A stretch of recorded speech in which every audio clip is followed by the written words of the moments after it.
اور مشرق اور مغرب سب اللہ ہی کا ہے، تو جدھر بھی تم رخ کرو ادھر ہی اللہ کی ذات ہے۔ بے شک اللہ صاحب وسعت ہے، باخبر ہے۔ اور یہ لوگ اس بات کے قائل ہیں کہ اللہ اولاد رکھتا ہے۔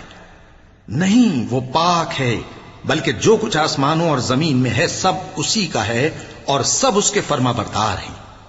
وہی آسمانوں اور زمین کا پیدا کرنے والا ہے، اور جب کوئی کام کرنا چاہتا ہے تو اس کو ارشاد فرما دیتا ہے کہ ہو جا، تو وہ ہو جاتا ہے۔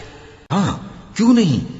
جو شخص اللہ کے آگے گردن جھکا دے یعنی ایمان لے آئے اور وہ نیکوکار بھی ہو تو اس کا صلہ اس کے پروردگار کے پاس ہے، اور ایسے لوگوں کو قیامت کے دن نہ کسی طرح کا خوف ہوگا اور نہ وہ غمناک ہوں گے۔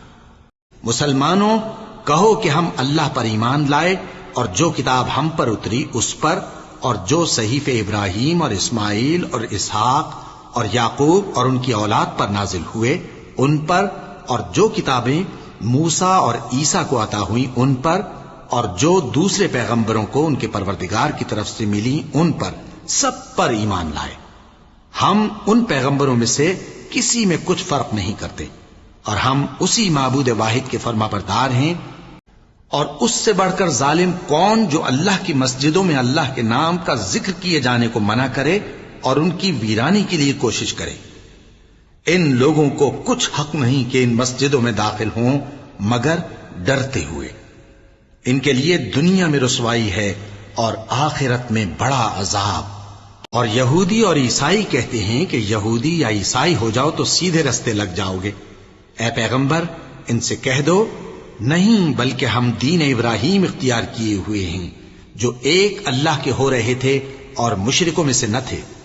اے پیغمبر، ہم نے تم کو سچائی کے ساتھ خوشخبری سنانے والا اور ڈرانے والا بنا کر بھیجا ہے، اور اہل دوزخ کے بارے میں تم سے کچھ پرسش نہیں ہوگی، اور تم سے نہ تو یہودی کبھی خوش ہوں گے اور نہ عیسائی، یہاں تک کہ ان کے مذہب کی پیروی اختیار کر لو۔